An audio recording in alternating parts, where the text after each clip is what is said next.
তারপরে ইসলামে আর কোনো কাটছাড়া হওয়ার সুযোগ নেই। বড় ভাই সুলভ আচরণটা, হ্যাঁ, তো আমরা আসলে ভাই বড় ভাই সুলভ আচরণটা নিতে পারিনি। ভারত বিরোধিতার নামে ভারতকে একটা শত্রু আকারে আমি চিত্রায়িত কেন করব?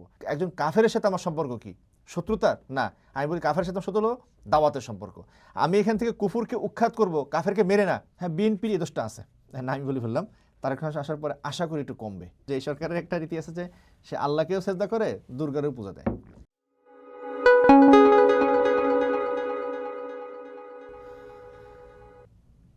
নির্বাচন মানে জোটের ভাঙ্গা গড়া। 90-এর পর বাংলাদেশে যতগুলো নির্বাচন হয়েছে জোট রাজনীতির একটা বড় ভূমিকা ছিল। 12ই ফেব্রুয়ারি নির্বাচনে এই জোটের ভূমিকা কী হবে? ইতিমধ্যে বেশ কয়েকটি জোট গঠিত হয়েছে, আবার সেই জোটে ভাঙনও দেখা দিয়েছে। সর্বশেষ জামাত ইসলামের নেতৃত্বে 11 দলীয় জোট থেকে বেরিয়ে এসেছে ইসলামী আন্দোলন বাংলাদেশ। ইসলামী আন্দোলন বাংলাদেশের প্রচার সম্পাদক শেখ ফজলুল করিম মারুফ আমাদের সঙ্গে যুক্ত হয়েছেন। তার সাথে আমরা কথা বলবো জোটের ইতিবৃত্ত নিয়ে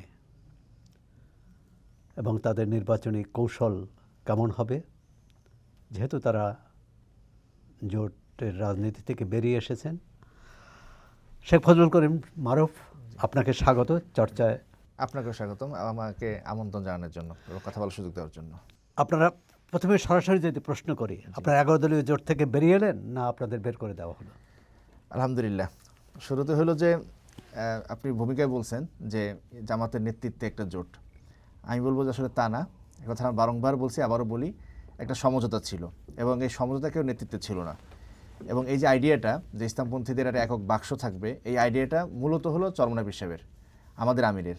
আমরা 5 আগস্টের পরে যখন একটা পরিবর্তিত বাস্তবতা দেখা গেল যে এখন দলগুলোর মধ্যে আর আদর্শিক মহা কোনো বিরোধ নাই, দেশ বিরোধী আর পক্ষে এরকম কোনো বর্গ করা যাচ্ছে না, বরং সবাই একই বর্গের। তখন আমরা চাইছিলাম যে এখন ইসলামের একটা একক বাক্স হোক। তো এটা পীর সাহেব চরমনের একটা আইডিয়া ছিল, সেখান থেকে সমঝোতা হয়েছে। এখন ধরেন বাংলাদেশের রাজনীতিতে জামাত পুরাতন দল, শক্তিমাত্রা আমাদের চেয়ে একটু বেশি, সেজন্য চলতি পরিভাষা বারবার জামাত জোট বলে ফেলা হয়। তো এটা জোটই ছিল না, যার সমঝোতা ছিল। তো সেই সমঝোতার থেকে আমরা যদি জামাত জোট না বলে জামাত ইসলামী আন্দোলন জোট বলি, তাহলে সেটা কি আপনারা খুশি হতেন? না, সমঝোতা বললে ভালো হয়, একটা নির্বাচন সমঝোতা। এখন হলে জোট থেকে আমরা বের হয়ে গেছি না, জামাত বের হয়ে গেছে না দিছে, সেই প্রশ্ন আসেন।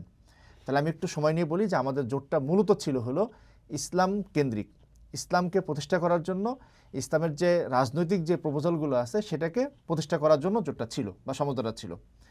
এই সমঝোতার থেকে ইসলামী আন্দোলন বের হয় নাই। ইসলামী আন্দোলন এখনও কঠোরভাবে, জোরালোভাবে এবং কোনো কোনো ক্ষেত্রে বললে কঠোরভাবে হইলেও আমরা সেখানে অটলবে চালাছি। বরং জামাত ইসলাম সহ অন্যরা এই আইডিয়া থেকে বেরিয়ে গেছে। আপনি দেখছেন যে 3 দলীয় 10 দলীয় বা 11 দলীয় যে সমঝোতার যে ইয়েটা হয়েছে, লক্ষ্য বলা হয়েছে, 3টা লক্ষ্য বলা হয়েছে।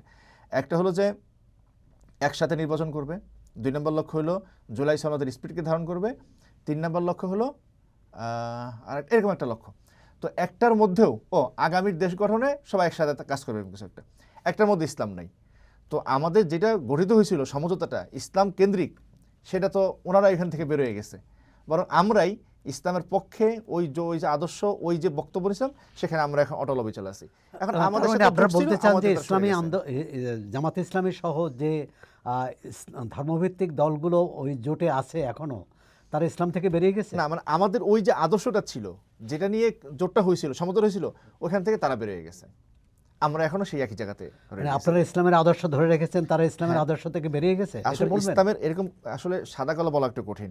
আপনি জানেন যে মডারেট ইসলাম বলে একটা আইডিয়া আছে। হ্যাঁ, এখন মডারেট ইসলামটা আসলে ইসলাম সমর্থন করে কিনা, এটা আর একটু ভিতরে যান যে ইসলাম প্রতিযুগে সংস্কার হয়েছে, মানে ইসলামের সংস্কারক আসছে, কিন্তু ইসলামে মৌলিক ধরনের কোনো সংস্কার হয়নি এবং ইসলাম ওই ধরনের সংস্কারকে প্রশ্রয় দেয় না। ইসলাম রাসূলুল্লাহ সাল্লাল্লাহু আলাইহি সাল্লাম যেদিন মারা গেছেন, সেদিন যে আয়াত নাযিল হয়েছিল, আলিয়াউমা আকমালতু লাকুম দীনাকুম ওয়া আতমামতু আলাইকুম নি'মাতি ওয়া রাদিতু লাকুম ইসলামা দীনা, যে আমি ইসলামকে পরিপূর্ণ করে দিয়েছি। তারপরে ইসলামে আর কোনো কাটছাড়া হওয়ার সুযোগ নেই। হ্যাঁ, বিভিন্ন সমাজে মানায় নেওয়ার জন্য, পরিস্থিতিতে মানায় নেওয়ার জন্য ইসলামের বীরত্ব যে নীতিমালা, তার মধ্য দিয়ে কিছু মডিফিকেশন করা হয়েছে। কিন্তু এখন দেখা যাচ্ছে যে পশ্চিমা সভ্যতার চাপে পশ্চিমা সভ্যতা তো শুধু মানে সামরিক না, অর্থনৈতিক, সাংস্কৃতিক, বয়ান, বুদ্ধিভিত্তিক, এই চাপে পড়ে একদল মুসলমান, তারা ইসলামপন্থী, তারা ইসলামকে ভালোবাসেন বেশে, তারা ইসলামকে পশ্চিমা ধাঁচে, পশ্চিমের মতো করে উপস্থাপন করতে চায়। মানে এই এর যে- অর্থ কি তারা তারা সময়ের যুগের সঙ্গে তারা খাপ খাইয়ে না। নিজেদেরকে বদল করেছে, আপনারা বদল না, করেন, ভাই, ওরকম- আপনারাই গোড়াপন্থী রয়ে না, গেছেন। ওইরকম বলে ভুল হবে, যুগের সাথে না, পশ্চিমা যে আধিপত্যবাদী শক্তি, সেই শক্তির সাথে তাল মিলাইয়া। আমি সেই সময়ের সাথে তাল মিলাতে সমস্যা নাই, কিন্তু পশ্চিমা যে সভ্যতা, সেই সভ্যতা আধিপত্যবাদী সভ্যতা সবাই স্বীকার করবেন। এই সভ্যতা 200 বছরে পৃথিবীকে, পরিবেশকে ধ্বংসের কাতারে নিয়ে গেছে। 200 বছর এই সভ্যতা ইতিহাসে বোধহয় প্রথম যেখানে মানব জন্মহার নিম্নগতিতে নামায় আনছে, নেগেটিভিতে নামায় আনছে। তো এই যে বিধ্বংসী সভ্যতা, এই বিধ্বংসী সভ্যতার অনুকূলে করে ইসলামকে হাজির করতে হবে, এটা আমরা কখনো বিশ্বাস করি না। তাদের গোড়া বলতে হয় গোড়া। তো যেখানে প্রশ্নটা আসছে যে তাদেরকে আমরা ইসলাম থেকে বের হয়ে গেছে বলতেছি না, তারা ভালোবেসেই ইসলামের এমন একটা রূপ হাজির করতে যাচ্ছেন যেইটা ইসলামের যে ট্রেডিশনাল যে বয়ান, হ্যাঁ, ইসলামের যে তুরাস, ইসলামের যে ঐতিহ্য, মূল যে কথা, সেখান থেকে কোথাও কোথাও সরে আসা বলে মনে হচ্ছে। তো তারা বিচ্যুত, আমরা ইসলামের সেটা করি না। মূল চেতনা থেকে তারা বিচ্যুত হয়েছে বলে মনে করেন? আমি তো বলি না, কিন্তু মূল ধারার থেকে তারা সরে গেছেন। বিচ্যুত বললে শব্দটা একই রকম, কিন্তু বিচ্যুত শব্দ একদম নেগেটিভ, তাই বলছি আর কি। তো ইসলামী আন্দোলন বাংলাদেশে সরে নাই। অভিযোগ আমরা আছে আমাদের যে কাছে গেছি। আসন ভাগাভাগি নিয়ে বনিবনা হয়নি বলেই আপনারা বেরিয়ে আসেন। ভাই, এটা হয়, মানে একটা সামাজিক বন্ধন, সেটা গড়ারও অনেকগুলো কারণ থাকে, আবার ভাঙানো অনেকগুলো কারণ থাকে। এটা সিঙ্গেল কারণে সামাজিক বন্ধন আসলে ভাঙে না। তো এই যে আসন ভাগাভাগি, এটা একটা কারণ, অস্বীকার করি না, এটা হয়তো একেবারে শেষ মুহূর্তে স্পার্ক করছে, কিন্তু এর আগে অনেকগুলো কারণ আসলে হয়েছিল। আমি আজকে একটা আমাদের কর্মীদের উদ্দেশ্যে একটা লেখায় আমি সেটা বলছি। তার মধ্যে একটা ছিল যে ইসলামের মৌলিক জায়গা থেকে সরে আসা।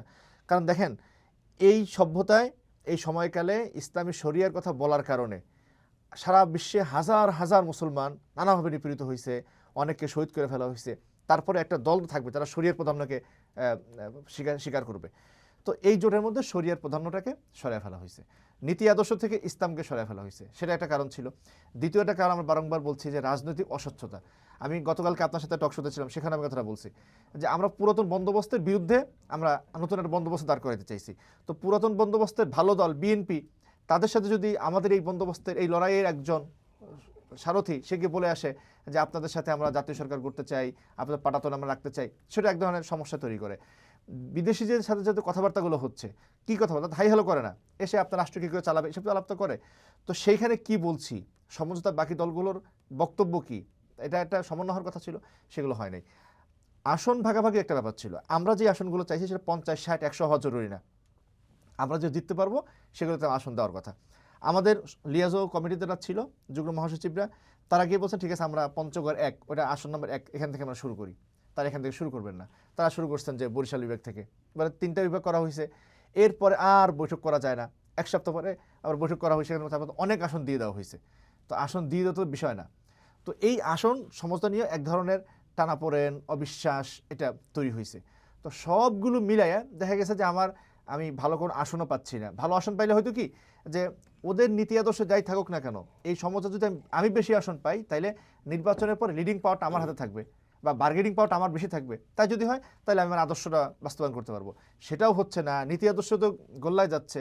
তাই যদি হয় তাহলে জোট করার কোনো কারণ নাই, সমঝোতা করার কারণ নাই। অতীতে রাজনৈতিক জোটের দেখা গেছে সেটা 4 দলীয় জোট,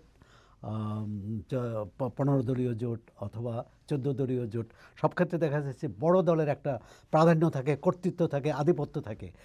এই যে সম্প্রতি ভেঙে যাওয়া 11 দলীয় জোটেও কি আপনারা এর মুখোমুখি হয়েছেন? ছিল, এবং এই আধিপত্যটা আমরা আসলে নিতে চাই নাই। কারণ আমরা দেখছি যে আধিপত্যের কারণে অনেক দল হারিয়ে গেছে। 2001-এ যে সমস্ত দল 4 দলীয় জোট যেটা ছিল, সেখানে ইসলামী ঐক্য জোট আজকে বাংলাদেশ থেকে হারিয়ে গেছে।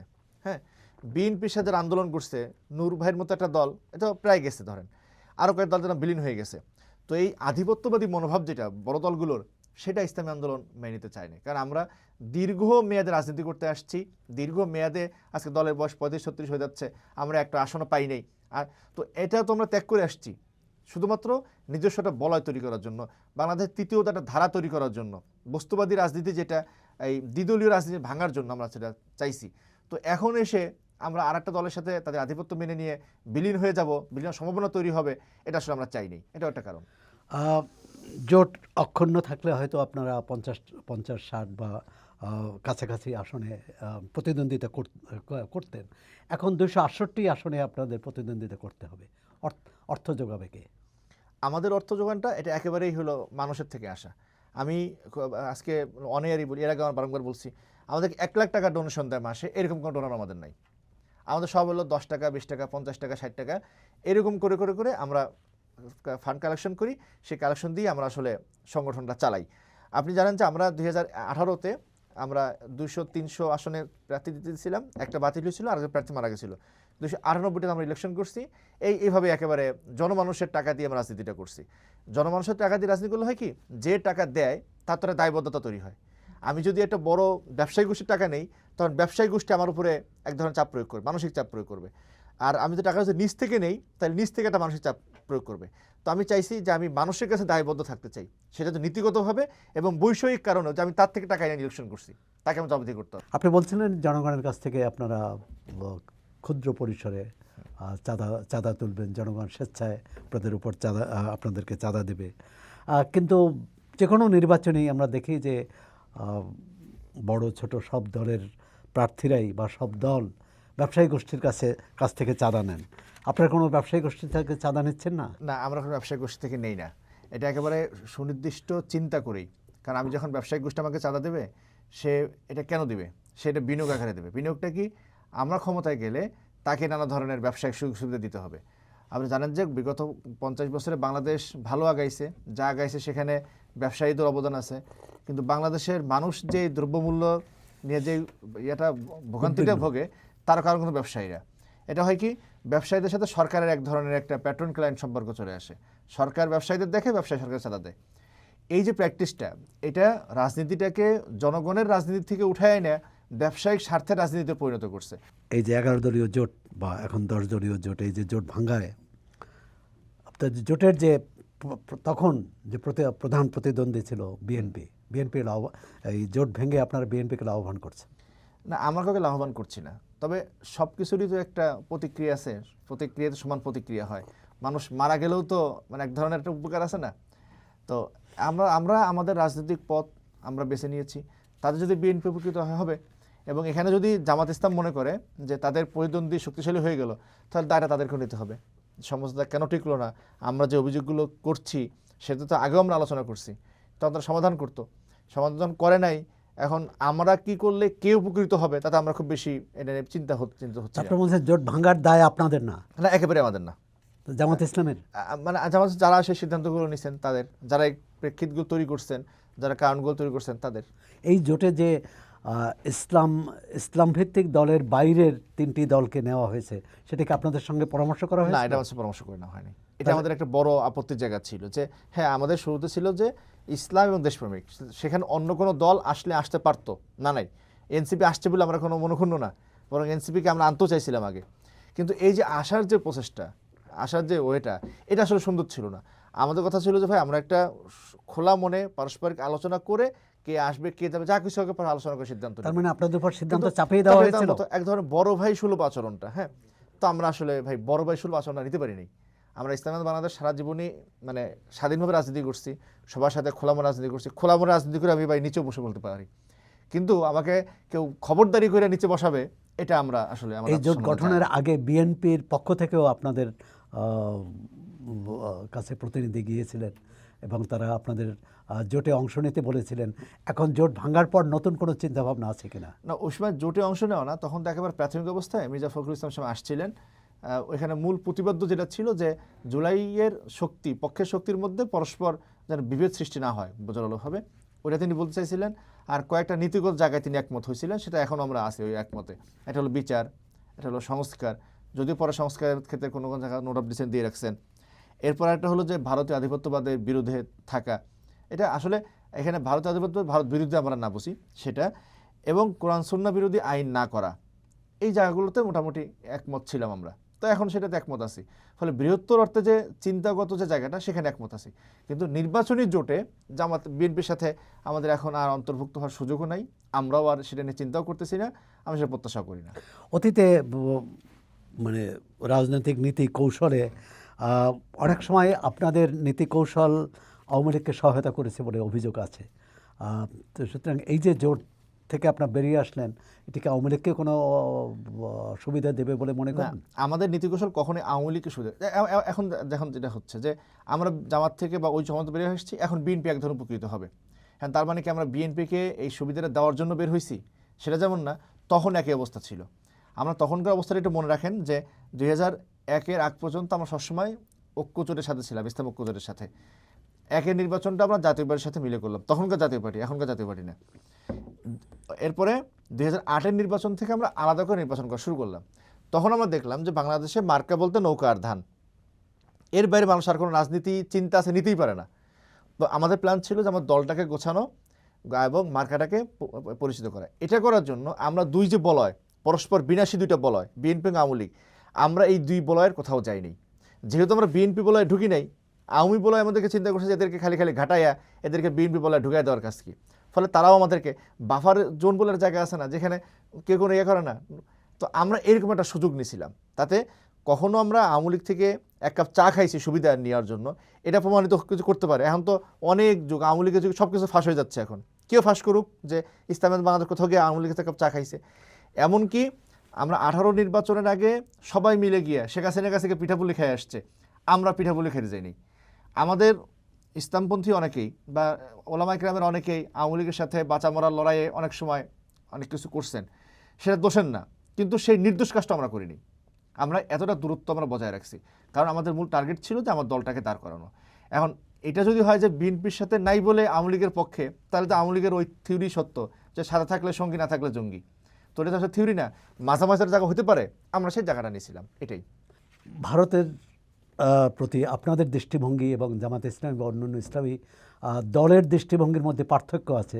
আপনারা অনেকটা নমনীয় বলে অভিযোগ করে আপনাদের সহযোগী দলগুলো। না, এটা নমনীয় আর কঠিন কিছু না। ভারতকে আসলে আমরা কীভাবে দেখব? প্রথম কথা হলো যে আপনি ইতিহাসে ধারাবাহিকতা দেখেন, তাহলে ভারত হলো এই অঞ্চলে মুসলিম শাসনের সূত্রপাত ভারত থেকে হয়েছে। ভারতে সেই সাহাবায়ে কেরামের পরবর্তী যুগে, যেটাকে আমরা কুরুনে সালাসা বলি, সেই কুরুনে সালাসার সময় ভারতবর্ষে ইসলাম আসছে। ভারতকে কেন্দ্র করে এই অঞ্চলে আসলে ইসলাম বিস্তৃত হয়েছে। ভারতের অনেক ঐতিহ্যবাহী স্থান আসলে মুসলমানদের হাতে গড়া। তো ভারতের সাথে ঐতিহাসিকভাবে আমাদের ইসলামের এই সম্পর্কটা খুব জোরালো। দারুল উলুম দেওবন্দ মাদ্রাসা সেখানে অবস্থিত। এই অঞ্চলের ওলামা কেরামের যে জ্ঞানের যে সূত্র, সেটা অনেকগুলো ভারতের সাথে সম্পৃক্ত। ভারতে প্রায় 200 কোটির মতো, 20 কোটির উপরে মুসলমান রয়েছে। ভারতের যারা হিন্দু, তাদের সাথে আমাদের সম্পর্ক ঐতিহাসিকভাবে একটা জাতিগোষ্ঠী হিসেবে আমরা বেঁচেছিলাম। আপনারা জানেন যে যখন পৃথিবীতে খেলাফত বিদ্যমান, ওসমানী সালতানাত বিদ্যমান বা খেলাফত বিদ্যমান, তখনও কিন্তু ভারতে মুঘলরা, ভারতের মুসলমান এবং হিন্দুরা মিলে আলাদা একটা শক্তি হিসেবে তারা আছে। তারা কখনোই ওই অর্থে খেলাফতের অধীন তারা ছিল না। তো ফলে এই অঞ্চলে যে আমরা মানুষ হিন্দু মুসলমান নির্বিশেষে সকলে মিলে একটা ঐক্যবদ্ধ জাতি হিসেবে আমরা অনেক দিন একসাথে ছিলাম। এখন যখন এই বিজেপি সরকার বা আধুনিক ভারত রাষ্ট্র গঠন হওয়ার পরে যখন ভারতের সরকার আধিপত্যবাদী হচ্ছে, প্রভাব বিস্তার করতেছে, আমি এটাকে ভিত্তি করে টোটাল ভারতের উপরে আমি রুষ্ট হব কেন? ভারতের জনগণের প্রতি আমি রুষ্ট হব কেন? ভারত বিরোধিতার নামে ভারতকে একটা শত্রু আকারে আমি চিত্রায়িত কেন করব? সেটা আমরা কখনো করি না। কিন্তু তার মানে এটাও না যে ভারতীয় বর্তমান সরকারের যে সম্প্রসারণবাদ নীতি, যেই হিন্দুত্ববাদী, উগ্র হিন্দুত্ববাদী নীতি, সেটাকে আমরা আসলে সমর্থন করছি না। উগ্র হিন্দুত্ববাদী নীতির বিরুদ্ধে তো উগ্র ইসলামপন্থী নীতি ইসলাম নীতি কখনো গ্রহণ করা যেতে পারে না। ইসলাম এটা কখনোই করে নাই। আমরা উগ্র হিন্দুত্ববাদীকে আমরা বরং মোকাবেলা করব আমাদের দাওয়াতি অ্যাপ্রোচ দিয়া, প্রেম প্রীতি ভালোবাসা দিয়ে, ইসলামের সৌন্দর্য দিয়া। এখন সেও একটা কামড় দিচ্ছে, আমি যদি কামড় দেই, তাহলে সে আর আমের মধ্যে পার্থক্য থাকলো কোথায়? তাহলে তারটাও মানে আমি যদি উগ্রবাদী ইসলাম হই, সেটা যদি আমার কাছে বৈধ হয়, তাহলে হিন্দুত্ববাদী হিন্দুর কাছে তো সেটা তো বৈধ হবে। তো আমরা সেটা আসলে করতে চাই না। ইসলামের নামে যারা রাজনীতি করেন সবাইকে আপনাদের এই উদার নীতি পোষণ করেন? সবাই করে কিনা জানি না, তবে আমরা করি কেন? আমাদের সংগঠনটা গড়ে উঠছে এটা পিরালি সিলসিলার মধ্য দিয়ে। এই অঞ্চলের ইতিহাসে সেটা ইটন বলেন বা সবাই, এই অঞ্চলের সভ্যতার বিকাশ, ইসলামের বিকাশে যারাই কাজ করছেন, সবাই একমত যেখানে পীরদের মাধ্যমে এখানে ইসলাম সভ্যতা বিকশিত হয়েছে। এই পীররা কিন্তু জনমানুষের নেতা ছিলেন, জনমুসলমানের না, জনমানুষের নেতা ছিলেন। ফলে বাংলাদেশের পীরপন্থার মধ্যে বা পিরালির মধ্যে এক ধরনের সমন্বয়বাদিতার ধারণা আছে এবং কাউকে শত্রু জ্ঞান না করার একটা প্রবণতা আছে। আমরা সবসময় বলি, আমি একজন কাফেরের সাথে আমার সম্পর্ক কি? শত্রুতা না। আমি বলি কাফেরের সাথে শত্রু হলো দাওয়াতের সম্পর্ক। আমি এখান থেকে কুফুরকে উৎখাত করব, কাফেরকে মেরে না, বরং কাফেরকে ভালোবাসা দিয়ে আমার মতাদর্শে ডাইভার্ট করে। আপনাদের দলের প্রধান একজন আমির পীর, একজন পীর, এবং তিনি সারা দেশেই তার অনুসারী আছেন। অর্থাৎ আপনারা বিশ্বাস করেন যে পীর আউলিয়ার মধ্য দিয়েই এদেশে ইসলামের প্রসার ঘটেছে, কিন্তু জামাত ইসলামী তো এই ধারণায় বিশ্বাস করে না। কিন্তু তারপরও তাদের সাথে আপনারা ঐক্য করেছেন এবং ইতিমধ্যে দেখেছেন যে এই 24শে জুলাই অভ্যুত্থানের পর বহু পীরের দরগা মাজার আক্রান্ত হয়েছে। এ ব্যাপারে আপনাদের সোচ্চার হতে দেখা যায়নি কেন? না, আমরা সোচ্চার ছিলাম। একটা বিষয় হলো কি যে জামাত ইসলামের সাথে আমাদের যে ঐতিহাসিক পার্থক্যটা, এটা তো ইসলামিজম এবং পোস্ট ইসলামিজম, রাষ্ট্রবাদী ইসলাম পন্থা, এবং এটা তো একটা দীর্ঘ আলাপ আছে। ওই আলাপের সাথে আমরা জামাতের যে স্কুল অফ থট, সেটার সাথে কখনই আমরা আসলে সাবস্ক্রাইব করি নাই, এগ্রি করি নাই। আমরা ভিন্নটা পথে চলছিলাম। তবে আমাদের একটা প্রত্যাশা ছিল যে যাই হোক না কেন, যে এখন কর্মপন্থায় শরিয়াকে সামনে রেখে যে কর্মপন্থা, সেই কর্মপন্থায় তার হাতে কোনো প্রভাব পড়বে না, কিন্তু তার একটা প্রভাব পড়ছে। ফলে আমাদের বিচ্ছিন্নতা আসছে। শুধু এটা না, আমি আর আগে বারংবার বলছি, একটা কারণে না, বিচ্ছিন্নতা অনেকগুলো কারণে আসছে, তার মধ্যে এটাও একটা কারণ। আর অন্যদের মাজারে যেটা হামলা হয়েছে, যে মাজারগুলোতে হামলা হয়েছে, সেই মাজারের কার্যক্রমটাকে আমি সমর্থন করি না, কিন্তু হামলাকে তো সমর্থন করা যায় না। হামলাটাকে আমরা সমর্থন করি না। যদি সে মানে খুবই খারাপ হয়, তাহলে তাকে আমরা ইসলাহের মাধ্যমে আমরা তাকে সংশোধন করব, কিন্তু তাকে মেরে কেটে উৎখাত করা, এটা আমরা কখনোই করি নাই। এই অঞ্চলের যারা ইসলাম প্রচার করছে, তারা কখনোই কাউকে মেরে কেটে শুদ্ধ করেন নাই। এটা না ইসলামের রীতি, এবং বিশেষ করে বাঙালিয়ানা ইসলাম যেটা, এটা অনেকে আবার ভুল ধরবে। মানে এই অঞ্চলে ইসলামের যে চরিত্র হাজির আছে, সেই চরিত্রে কখনোই কাউকে মেরে কেটে কাউকে শুদ্ধ করা হয় না। সংবাদ মাধ্যমের স্বাধীনতার সম্পর্কে আপনাদের অবস্থান কি? যদি কোনো সংবাদ মাধ্যম ধর্মীয় কোনো অনুশাসনের পক্ষে বলে, তাহলে তো আপনারা সমর্থন করবেন। যদি অনুশাসনের বিপক্ষে বলে, আপনারা কি এখানে ভাই কিভাবে নেবেন? বিষয়টাকে সাদা কালো না দেখে এটা মানে ব্যাখ্যা রাখা দেখা উচিত। প্রথম কথা হলো যে যাই করুক, যে সে কাউকে সহিংস উপায়ে কাউকে দমন করা, সহিংস উপায়ে কাউকে নিয়ন্ত্রণ করা উচিত না। ইন্নী লাকুম হাফিজুন আলিম বলে আছে, আমি তোমাদের উপর দারোগা হয়ে আসি নাই। রাসূলুল্লাহ সাল্লামকে আল্লাহ দারোগা করে পাঠান নাই, মানে প্রভাব বিস্তার করে পাঠান নাই। তো আমরা কাউকে মেরে কেটে কোনো কিছু সংশোধন করার পক্ষে না, এটা হলো নীতিগত আলাপ। সহিংস পথে কিছু করতে চান না, কাউকে বলা উচিত না। হ্যাঁ, যদি এখানে রাষ্ট্র হয়, রাষ্ট্র এক ধরনের শক্তি প্রয়োগ করে, সেটা কিন্তু অন্য কথা, সেটা কোনো সহিংসতা না, সেটা আইনি আইনি সেটা অন্য আলাপ, নিশ্চয় বুঝতেছি। কিন্তু আরেকটা কথা মাথায় রাখা লাগবে, সেটা হলো আমি যখন অন্যের মতকে বারংবার বাধাগ্রস্ত করি, সেই অন্যের আঘাত করি, সেই অন্যের যদি মত প্রকাশের উপায় না থাকে, তখন সেই অন্য কিন্তু সহিংস হইতে পারে ভাই। মানে আমি আবার বলি যে আমি বারংবার আপনাকে আঘাত করছি আমার মতের স্বাধীনতা দিয়া, কিন্তু আপনি সাবলটান হওয়ার কারণে আপনার মধ্যে সেই মত প্রকাশের উপায়টা নাই। তো তখন সাবলটান না কি করে? তখন তারা বিদ্রোহ করে। সেই বিদ্রোহটাকে মানে তখন সে সহিংস হয়। সেই সহিংসটাকে মতাদর্শগুলোকে বিদ্রোহ বলে, বিপ্লব বলে, অন্যরা তাকে সহিংসতা বলে। বিষয়টা তাই। সেজন্য আমরা যেটা বলি যে কারো পক্ষেই অন্যের মতকে বারংবার আঘাত করা উচিত না, কারণ সেও মানুষ। এটা মানবিক অধিকার, মানবিক সম্মান, সাম্য, মানবিক মর্যাদাবোধের কারণেই অন্যের মতকে বারংবার আঘাত করা উচিত। আগামী নির্বাচনী ইস্তেহারে আপনাদের প্রধান অগ্রাধিকার কি কি থাকবে? আমাদের প্রধান অগ্রাধিকার একটা হলো আইনের শাসন নিশ্চিত করা, মানে যে কোনো মূল্যে আইনের শাসন আনতে হবে। এবং আমাদের আদর্শ মাত্রা হলো রাসূলুল্লাহ সাল্লাল্লাহু আলাইহি সাল্লামের সেই আইনের শাসন, যেখানে তিনি বলছেন যে আমার মেয়ে ফাতেমাও যদি চুরি করে, আমি তার প্রতি যে বিধান, সেই বিধান আমি বাস্তবায়ন করব। ওই মাত্রায় সবার জন্য সমান আইন প্রয়োগ হবে। আইন নির্বিশেষে অন্ধ থেকে, যেটা থেমিসের যেটা মূর্তি, আসলে আইন অন্ধই, সেটা হবে। এটা আমাদের 1 নম্বর চাওয়া। 2 নম্বর চাওয়া হলো সুশাসনটা আসবে। আপনি জানেন জাতিসংঘের সুশাসনের মাত্রা নিকটের অনেকগুলো। আর সময় থাকলে দেখা যেত আলী রাদিয়াল্লাহু তাআলা আনহু তিনি একটা প্রশাসনিক চিঠি লিখছিলেন, ইসলাম ফাউন্ডেশন অনুবাদ করছে। সেই চিঠি দিয়ে হুবহু বা তার চেয়েও আরও বড় মাত্রায় আধুনিক সুশাসনের মাত্রাগুলোকে একীভূত করা যায় ইসলামের মধ্যে। সেটা সুশাসনটা আনতে হবে। জনগণের অধিকার কেউ কখনো কেড়ে নিতে পারবে না, এই জায়গায় আসতে হবে। জনগণের মতকে আমি বুঝাই প্রভাবিত করি, কিন্তু জনগণ যদি আমার মতে সম্পূর্ণ বিরুদ্ধেও যায়, জনগণের কল্যাণের জন্য হইলেও আমরা কখনো জনগণের উপরে কাউকে শক্তিশালী জনগণ অপ্রস্থাপনা করতে দিব না। এগুলো হয়তো নীতিগত কথা। আর একেবারে প্র্যাকটিক্যাল কথা হলো যে বাংলাদেশের আমরা একটা পপুলেশন ডিভিডেন্ড আমরা আছি, আমাদের জনসংখ্যা একটা মাত্রায় আছে, যেটা হয়তো 20 বছর পর থাকবে না। এটা একটা জাতির জন্য একটা সুবর্ণ সুযোগ। এই সুযোগটা আসলে কাজে লাগতেছে না, কারণ হলো আমাদের শিক্ষার সাথে আমাদের কর্ম, শিল্পায়ন, এগুলো কোনো সম্পর্ক নেই। বাংলাদেশের যেই শিল্পগুলো উত্থান হচ্ছে বা শিল্পগুলো হচ্ছে, শিক্ষায় তা শেখানো হচ্ছে না।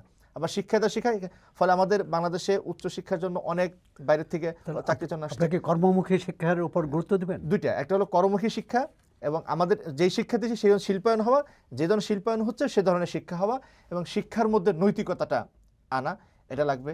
ব্যবসা বান্ধব একটা পরিবেশ আমরা তৈরি করার চেষ্টা করব। বাংলাদেশে ব্যবসা করতে গেলে জায়গায় চাঁদা দিতে হয়, না তা আলোচনার দরকার নেই, সেটা আমরা নিশ্চিত করার চেষ্টা করব। এবং হযরত আবু বকর রাদিয়াল্লাহু তাআলা আনহু খেলাফত গ্রহণ করার পরে যেটা বলেছিলেন যে আমি সব গরিবের জন্য যুদ্ধ করব যতক্ষণ আমি সবলের থেকে তার অধিকার আদায় করতে পারতেছি, আমরাও তাই। নির্বাচনের এক মাসেরও কম সময় বাকি আছে, নির্বাচনের পরিবেশ কেমন দেখছেন? এটা মানে কয়েকটা দিক। একটা হলো রাষ্ট্রের লেভেল প্লেইং ফিল্ড যেটা হওয়ার কথা, সেটা আমরা খুব বড়সড়ভাবে ক্ষতিগ্রস্ত হচ্ছে। আমাদের কাছে মনে হচ্ছে যে রাষ্ট্র প্রশাসন তারা একটা দলের প্রতি ঝুঁকে পড়ছেন, এবং রাষ্ট্রে যারা শীর্ষকর্তা আছেন তারা এমন একটা পরিবেশ তৈরি, আবহ তৈরি করার চেষ্টা করছেন যে ঠিক আছে অমুকেই বোধহয় আগামীর প্রধানমন্ত্রী। এটা আমরা ভয় পাচ্ছি যে মাঠ প্রশাসনের প্রভাব পড়বে, বা একেবারে গ্রামের একটা বুথে যখন ওই দলের একটা লোক মাস্তানি করবে, তখন প্রিজাইডিং অফিসার তাকে বাধা দেওয়ার ক্ষেত্রে সেই দ্বিধাগ্রস্ত হয়ে যাবে যে এই দল তো ক্ষমতা চলে আসছে প্রায়। তো এটা একটা সমস্যা মনে করছি। 2 নম্বর সমস্যা হলো যে মানে আইন শৃঙ্খলা নিরাপত্তা। আজকেই বোধহয় কালের কণ্ঠে একটা রিপোর্ট আসছে, প্রতি মাসে প্রায় 56 জনের মতো বেওয়ারিশ লাশ পাওয়া যাচ্ছে। মানে এই যুগে যেখানে হাতের ছাপ থাকছে সব, তারপরে বেওয়ারিশ লাশ হয়ে যায় 56, আর কত মাস মারা যাচ্ছে। তো এটা যে নির্বাচন আসলে আর বাড়বে না, নেতৃবৃন্দ সব মাঠে মাঠে থাকবে, এটাকে আমরা খুব একটা ভয় পাচ্ছি। আর কিছু না, পরস্পর রাজনৈতিক দলগুলোর মধ্যে যে সৌহার্দ্য আছে, ধরেন কোনো একটা কেন্দ্র আমি জামাত ইসলাম বা বিএনপি মিলে দখলের চেষ্টা করবো, এটা খুব বেশি কিছু হবে না।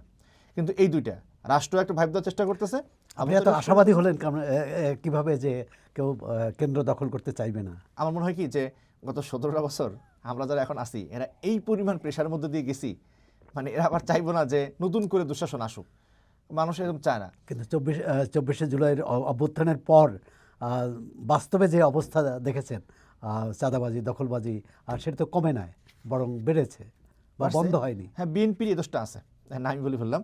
তারেক রহমান আসার পরে আশা করি একটু কমবে, তবে শুধু কি বিএনপি, আরও তো দু একটা দলের নাম অন্য দলরা শোনা বেশি চাঁদাবাজি যাচ্ছে। করে না। ধরেন জামাত ইসলামের সাথে আমাদের সমস্যা নাই, তাহলে জামাত ইসলাম যে বড় মাত্রা চাঁদাবাজি করছে এটা বললো, সেটা ঠিক হবে না। মব ভায়োলেন্স সম্পর্কে কি বলবেন? মব ভায়োলেন্স এটা সন্ত্রাস, আরও 10 সন্ত্রাস হয়েছে, এটাকে একটা সন্ত্রাস, এটাকে একটা অপরাধ হিসেবে দেখা উচিত। এখন যে অপরাধ করে, কোথাও যেন একটা পড়ছিল একজন যে ধারাবাহিক যে খুনি, তাকে জিজ্ঞেস করা হয়, সেও তার খুনের পক্ষে যুক্তি খুঁজে পায়। হ্যাঁ, তো মব যারা করে তারা মবের পক্ষে যুক্তি খুঁজে পায়, কিন্তু রাষ্ট্র সেটাকে যুক্তি নেবে কেন?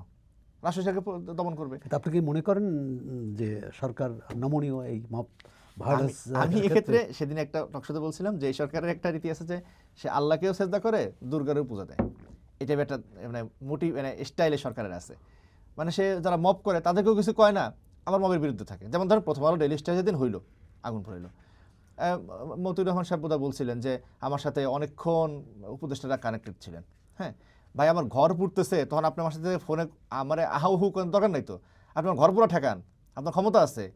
এখন যদি বলেন যে রাষ্ট্র সে ক্ষমতা নাই, এইটা যদি বলে তাহলে তো রাষ্ট্রই থাকে না, মানে সরকারই থাকে না, মানে রাষ্ট্র ব্যর্থ হয়ে যায় না, ব্যর্থ রাষ্ট্র হয়ে যায় না। তো এটা কি আপনি ব্যাখ্যা করা যাবে? মানে এটা ওই যে কইলাম যে আল্লাহরে সেজদা দেয়, দুর্গারও পূজা দেয়, এইটা স্যার কেন ব্যাখ্যা করা সম্ভব? একটি ধর্মীয় দলের একজন নেতা বলেছেন পূজা রোজা কি বলে সমান।